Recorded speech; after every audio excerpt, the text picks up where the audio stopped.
All right. Good morning, everyone. Thanks for being here. I, Facilitator Rocco, call the Residential and Manufactured Structures Board meeting of July 10th, 2024 to order at 9:40 a.m. Katie, could you please call the roll? Yes, sir.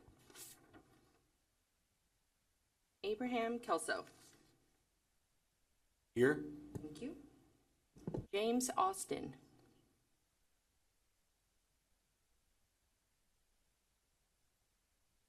Not here. I see him.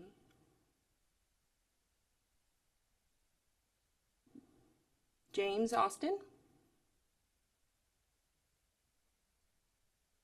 Okay, we'll come back. Forrest Barnes is excused. Sean Blair. Here. Thank you. Jason Sawyers. Here. Thank you. Rich Fry is absent. And Douglas Lathine. Here. Thank you, Doug. And Matthew Lutter. Here.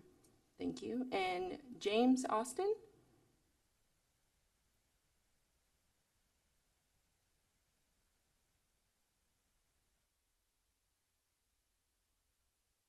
James, are you muted? It doesn't look like you are.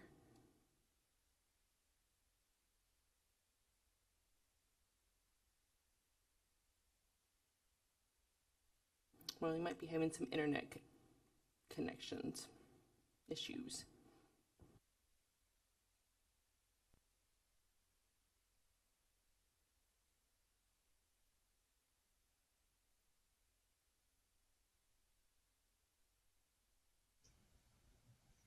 Can you hear me now?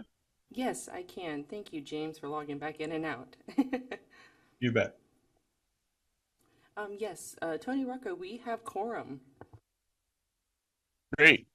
Thank you, Katie. All right, moving up. Do any of the board members have any changes to the agenda or the order of business for today's meeting? Seeing none, I rule the agenda and order of business approved. Do any of the board members have any changes to the draft meeting minutes of the last meeting? All right, seeing none, I rule the draft minutes of April 3rd, 2024 final. The date of the next scheduled meeting is October 2nd, 2024. And that brings us up to the potential for the board vote for chair and vice chair. Ian, could you please introduce this one for the board and explain the process? Thank you, Facilitator Rocco. Ian Pake, analyst with the division. We may now begin the process of electing a new chair, or the board may choose to table this vote until the next board meeting. If they would like to go forth, we will now accept nominations for the chair. Otherwise, we can table this and then there would be no vote. We would just table this until our next meeting.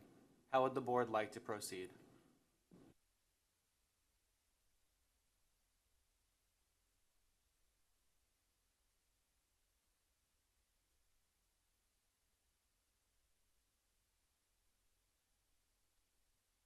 Any thoughts from any board members here? At this point, we should probably table it until the next meeting.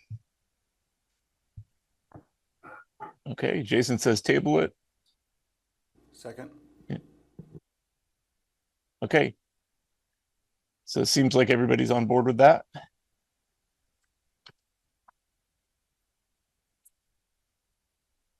don't believe we need a vote on that. If we can just table it on to the next meeting. Moving on, similarly, we do need one more member to represent on the Construction Industry Energy Board. Ian, could you explain this process for the board and introduce this item? Thank you, Facilitator Rocco. Again, Ian Pake, analyst with the division. Similar to the chair and vice chair vote, we may now begin the process of voting for membership representation to the Construction Industry Energy Board. We may also table this until the next meeting. Do we have any nominations for the SEEB?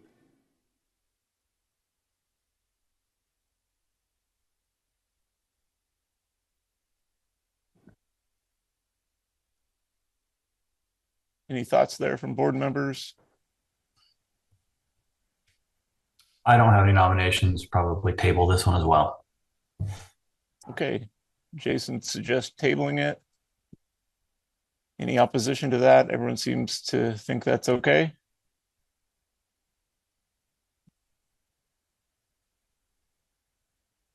Other thoughts? I Thumbs don't up. have any nominations either. Okay with tabling it. Is there the possibility for the board to sort of meet offline to talk about those two items and everything? Because I think there's some newer board members. And just, I mean, for myself to understand sort of the roles for the chair and vice chair and what does that mean and everything, or is that something that has to be done at the meeting and everything? Because I think part of it is we do have newer members and everything, so not understanding sort of what those titles mean and everything. But I know we've tabled it the last 3 meetings, so I don't know. It's just, I'm just throwing that out there. Yeah, thank you, Mr. Blair. So I think we do have a special guest today who's going to inform us a little bit about public meetings and possibly meeting outside of public meetings. So that should be helpful. And then as far as, you know, being interested in learning more about a particular position or what the position may serve on the C board, you're always welcome to reach out to division staff. And we can do our best to kind of summarize that for you if you're looking for more information on that. So tabling, is that, it seems like that's where we're headed with this? Okay, I'm going to move on. We'll table that one on to the next meeting. And that brings us up to, today we have a formal farewell to a longstanding board member, Gordon Anslow. And I'm going to read a little bit here about Gordon. And then Gordon, you'll have some time to say anything if you'd like. The other board members will as well. Gordon's first 4-year term on the Residential and Manufactured Structures Board representing home designers began June 1st, 2016. Gordon was scheduled to be welcomed at the October 5th, 2016 board meeting, but did not attend his first official meeting until January 11th, 2017. Gordon founded Anslow and Degenalt Inc. in 1985 and has designed and built over 500 new single-family homes ranging in prices from $80,000 to well over $1 million, and have designed and executed over 80 substantial residential remodels and additions. Gordon reapplied for a second 4-year term and was confirmed June 1st, 2020. He served out his second term May 31st of 2024 and has continued serving as long as was necessary to ensure continuity in his appointed seat. Gordon, as your time served comes to an end, we hope that you will continue to always be a resource for knowledge and critical feedback, as you so often have done during your 8 years of service on the board. On behalf of the board, the division staff, and many individuals in the community, we thank you for bringing your experience and expertise to Oregon by serving on the Residential and Manufactured Structures Board. We all wish to express our resounding appreciation to you, Gordon, for your long-term dedication and commitment, and for your significant contributions and lasting support to the board. We all wish you well in your future endeavors. And I'd like to open it up for any other board members familiar with Gordon that would like to say something.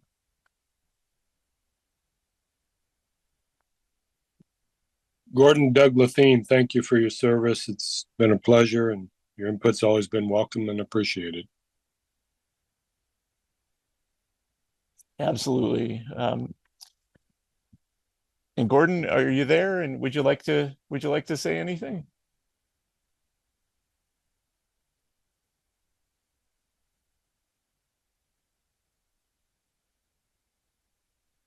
Am I on? Okay. Thank you for your kind words. It's been a pleasure. It's amazing how fast time goes by, I must say.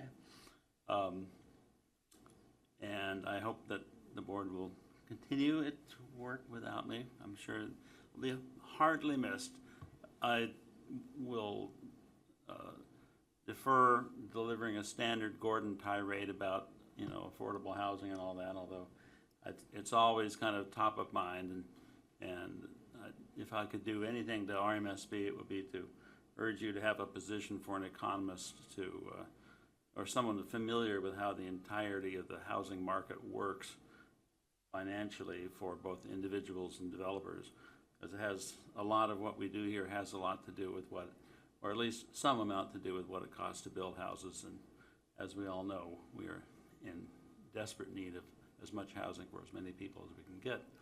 Anyway, it's been a pleasure to work with a bunch of highly educated and knowledgeable people that have been on this board and remain on this board. And I've certainly benefited a lot from it. And I look forward to seeing RMSB continue forward without me. Thank you very much for everything you said.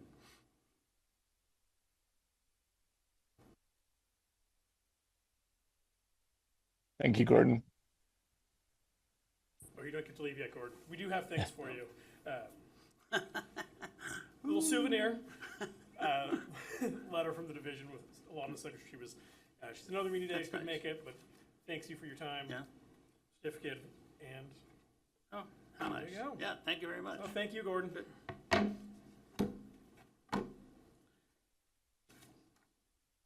Another sheepskin for the wall.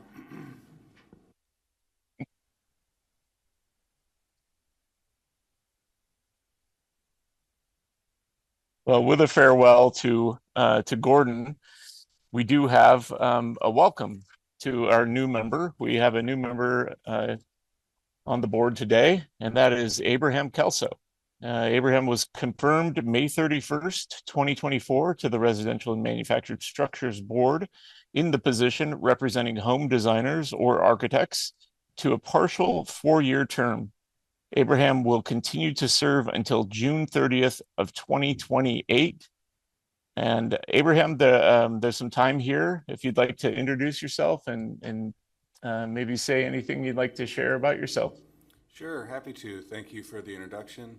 My name is Abraham Kelso.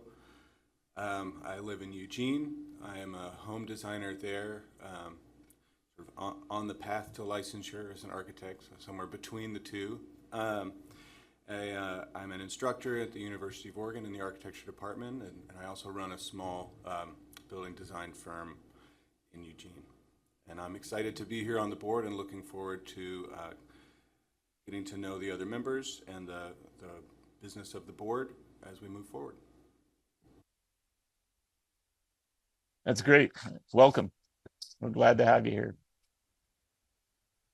Okay, moving along in our agenda today, that takes us up to item 2 and public comment. Ian, do we have anyone signed up today for public comment? Thank you, Facilitator Rocco. Ian Pake, analyst with the division. We did not receive any requests for general public comment. But I would like to take a moment now in case there's anyone in the room or online that would like to provide general public comment to the board.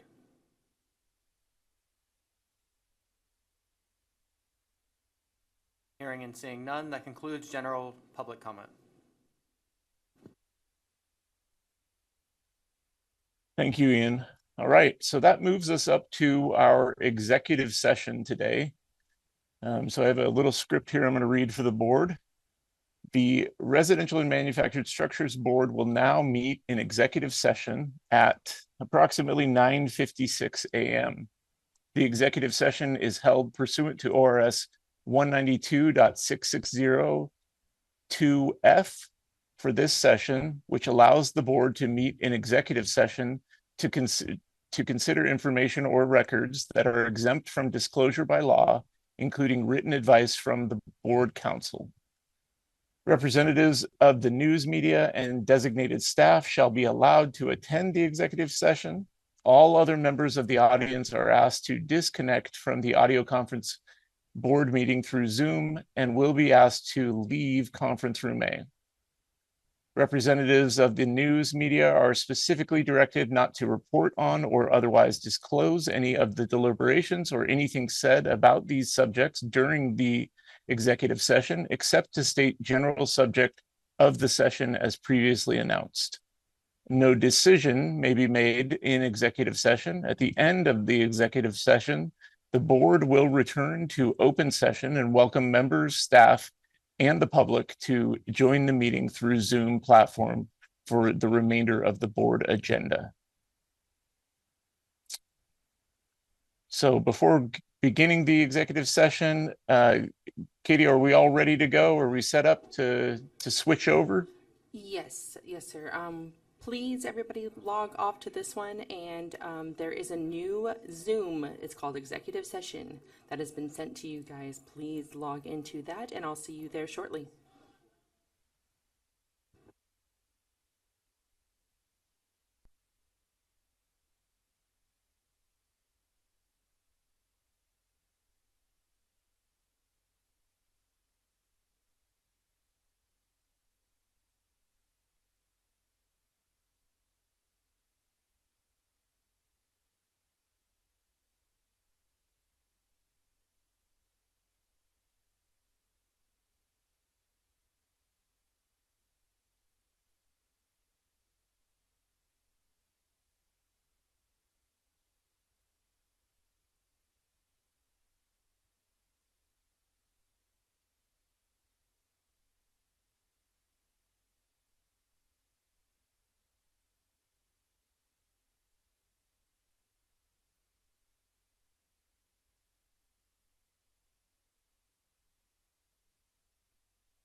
All right, it looks like everybody's back. Could you confirm that, Katie?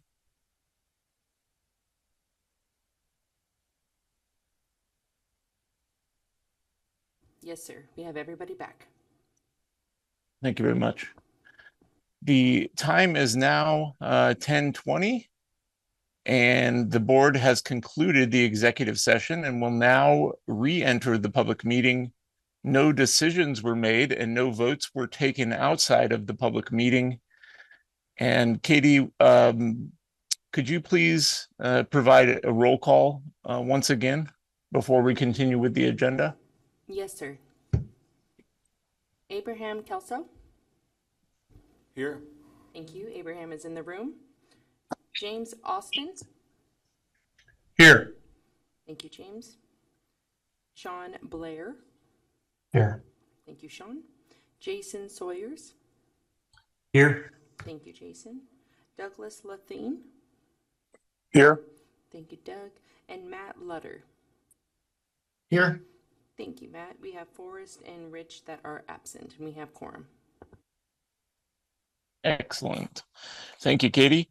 Okay, so now we're up to item 4 in the reports, and we're going to start off with a residential program update, and I'll be providing that today for the board. Again, Tony Rocco, Structural Program Chief and Housing and Building Safety Manager with the division. And just a quick program update for the board today.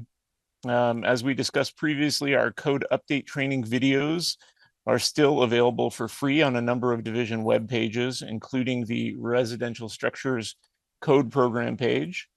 These are available for anyone to access, and again, they are free, hosted through YouTube. They cover major topics from the 2023 iteration of the ORSC, and they're split into kind of structural fire life safety design. And then we have a module on energy in chapter 11. And then we also have a module on mechanical fuel gas. We've had some great feedback on those, and we're pretty proud of how they turned out. Also, as noted previously, the Oregon Design Criteria Hub is up and running. This is a great tool created by Oregon State University in coordination with our team and division, and it allows you to quickly locate your site-specific design criteria and associated values for any site in the state. It's using the background is the Explorer, Oregon Explorer mapping tool. We've had some great feedback so far on the tool. We have sort of some how-to tips on our code program pages, as well as I think even a short video from one of our team members to inform you on how to navigate the tool. And again, a big thanks to Jeremy Williams from our team for all of his hard work during the development and continuing on as we refine the tool and improve it even further. And then finally, as you have probably received notification, our permit ready rules have been adopted, which is the first step in revamping the old existing program for ready build plans. And we will be working with our local government partners as outlined in the rules as we begin to update the current plan sets, which includes pole barns or post frame buildings, decks, carports, and patio covers, and detached garages.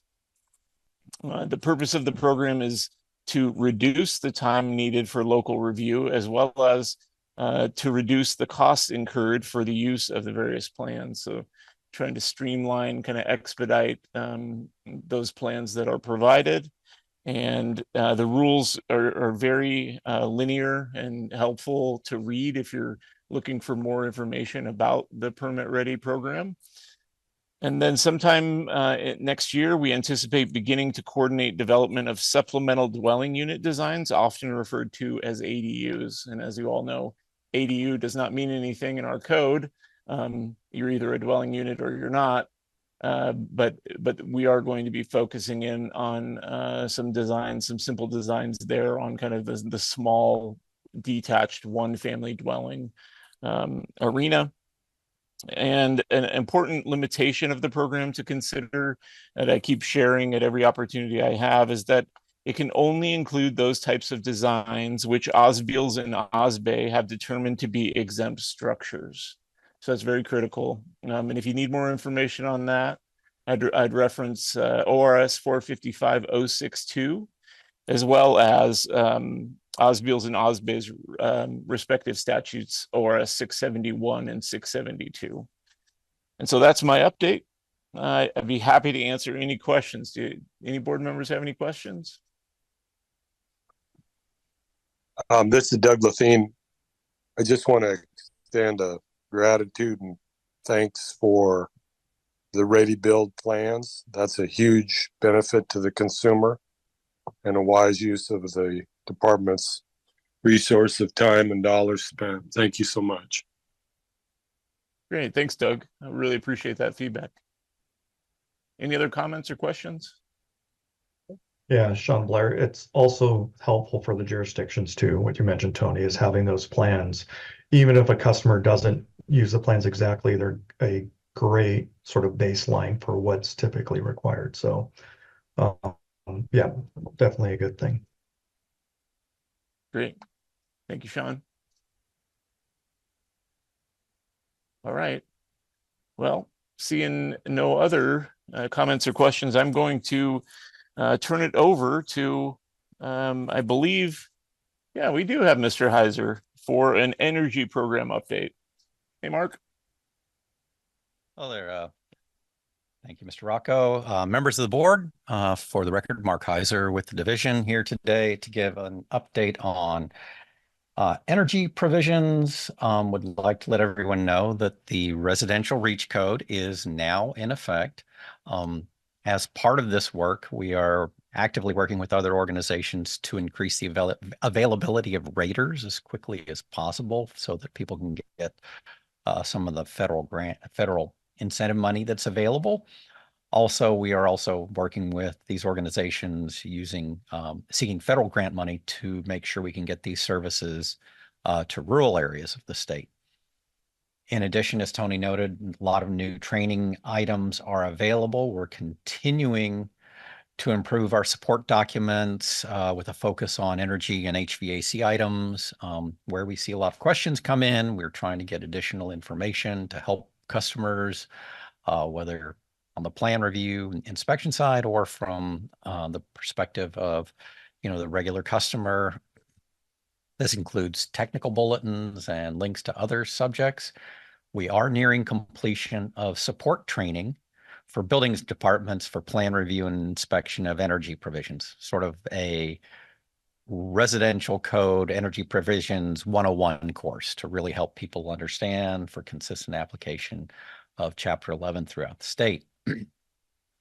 With that, I'm available for any questions that you might have about energy items, or if you'd like to ask about SEEB Energy Board membership, I'd be happy to answer those. Thank you. Thanks, Mark. That was great. Any questions for Mark?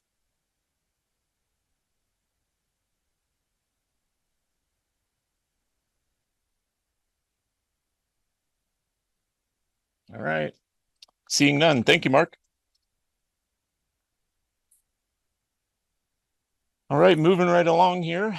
Item 5, communications. There are no communications for this meeting. Item 6, appeals. There are no appeals for this meeting. Item 7, unfinished business. We have no unfinished business for this meeting. And that moves us up to item 8A, new business. And this is a proposed interim amendment to the 2023 iteration of the ORSC. And Ian, could you introduce this one for the board? Thank you, Facilitator Rocco. Ian Pake, analyst with the division. With this agenda item, the division requests the board's review and approval of a proposed interim amendment to the 2023 ORSC section R310.1. During adoption of the 2023 ORSC, a model code provision was added that has caused some issues. The new language requires that when an emergency escape and rescue opening opens to a bounded yard, an unobstructed path of not less than 36 inches in width be provided from that yard to a public way. This language has caused multiple occurrences of confusion and misapplication throughout the state, which have led to construction delays, additional costs, as well as misalignment with goals of achieving higher densities and broader affordability. In order to address these inconsistencies, delays, and misalignment, an interim amendment is proposed which strikes the new model language and returns the subsection structure to the exact language that existed in the 2021 ORSC. This proposed interim amendment to correct the provision is attached for reference and review, as well as Structural Program Chief Tony Rocco is here and available for any technical assistance or guidance. This agenda item will require a motion, examples of which are included in your agenda packet. Thank you. That was a great introduction, Ian. Thank you for that. Ian pretty much covered all of it. Just to give you a little bit of more insight on it, this is, we've already run into some issues here that have created some costly delays for builders. It's really when we're talking about increased density and the push towards that, especially when you're talking about cottage clusters or townhouse development or multiple detached dwellings on a single lot. This is something that kind of is counter to that. This puts an unobstructed width requirement from the bounded yard, whereas in long-standing code for many iterations, it was just that there was you somehow were able to make it to the public way eventually, and there was a lot of flexibility given towards how one made it to the public way. And again, this wasn't flagged as being something that was attached with a fiscal impact. It wasn't very clearly considered independently during the promulgation process. And so the simple fix, what we're proposing to do is just return it to the long-standing language that we've had in Oregon for many iterations. I'd be happy to answer any questions that the board may have. I'm curious, and maybe it just involves a reiteration of the issue. So this is regarding an emergency exit, or an exit, a window from a bedroom, say, onto the side of a dwelling, that there be then was it 30 inches wide, a path from that point to the public right of way? 36 inches in width, unobstructed. And so really where this is particularly problematic is, so side yard setbacks and things like that on the land use side will usually take care of that example. But if you look at like townhouse construction, where you have 3 in a row, that middle one is going to have a bounded backyard. And so if the ERO opens into that bounded backyard, now you're talking about working with land use on maybe some type of easement or covenant. Those tools are not in the building code. So then that causes delay for the customer and the designer. And then there's all sorts of, considerations there. Now we're putting in gates potentially, or we're having less of a backyard to account for this. And again, this has always been a simple performance thing. And we're talking about, residential dwellings. We have some robust fire life safety, measures inside the house. And the emergency escape and also rescue opening is a critical element of that. But once we traverse that and we're outdoors, we are obviously inherently much more safe.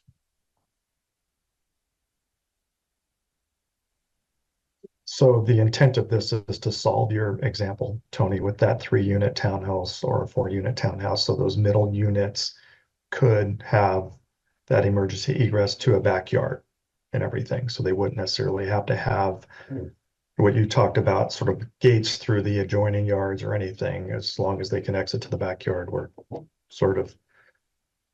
Yep, exactly right, Sean. And that's how code always was.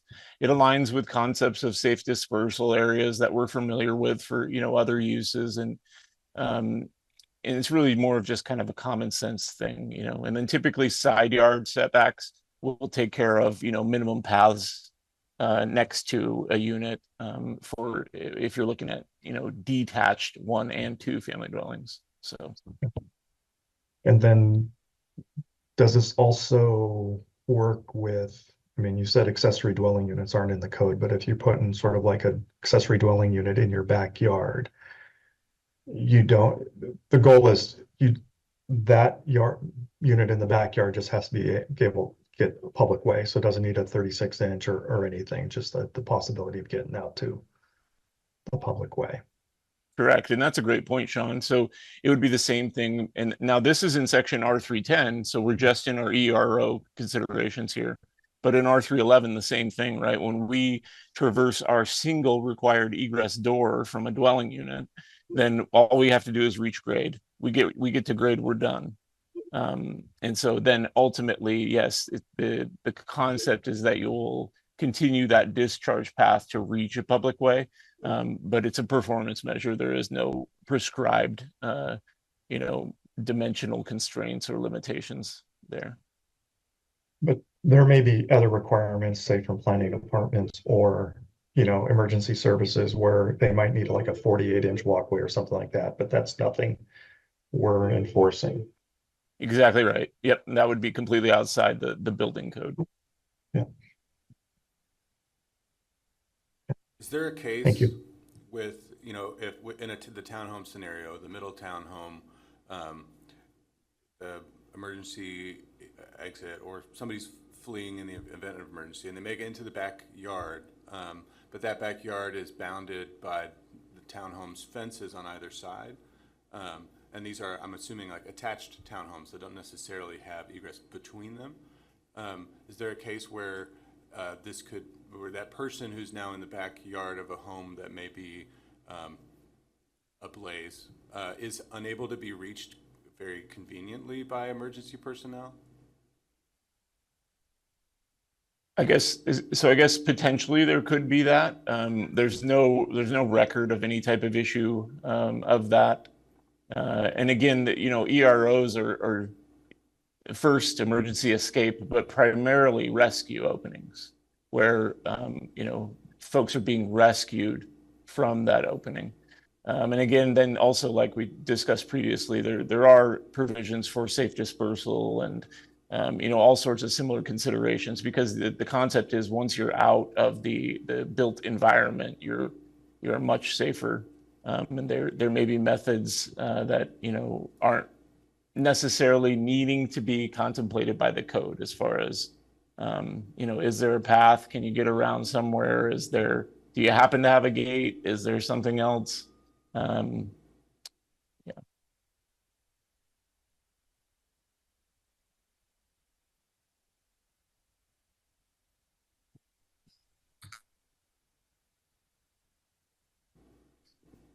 So I'll make a motion to approve the proposed interim.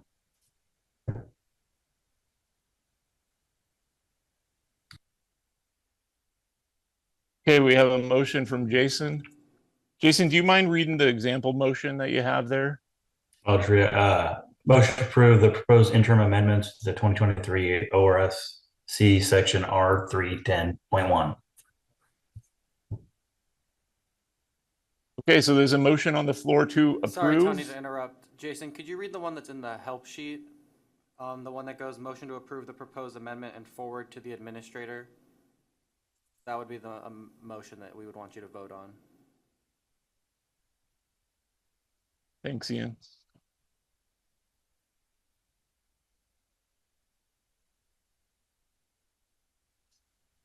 So motion to approve proposed amendment and forward it to the administrator for rulemaking and subsequent adoption, with the finding that the added cost, if any, is necessary to the health and safety of the occupants of the public or necessary to conserve scarce resources. Great, thank you, Jason. There is a motion on the floor. I'll second that. Thank you, Matt. We have a second on that motion. Any discussion on the motion?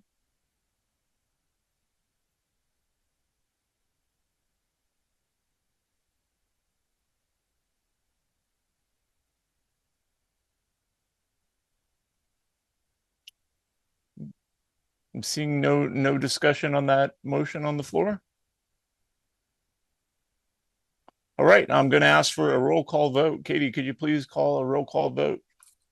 Yes, sir. Abraham Kelso, Yes. James Austin, Approved. Sean Blair, Approved.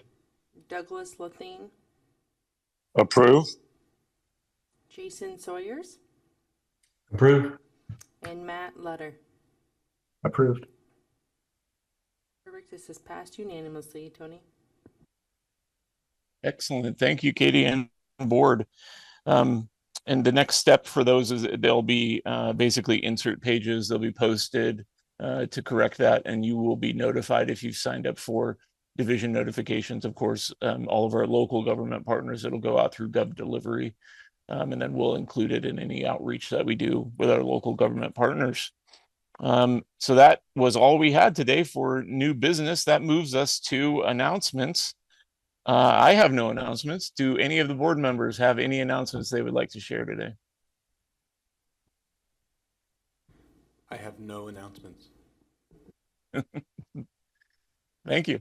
All right, we're seeing no other announcements. That moves us to adjournment. There being no further business, on July 10th, 2024, the Residential and Manufactured Structures Board meeting is adjourned at, I have 10:39. Thanks so much, everybody. Thanks for the participation. Great to see you all. Thank you, Tony. Right. Thank you, everyone. Thank you.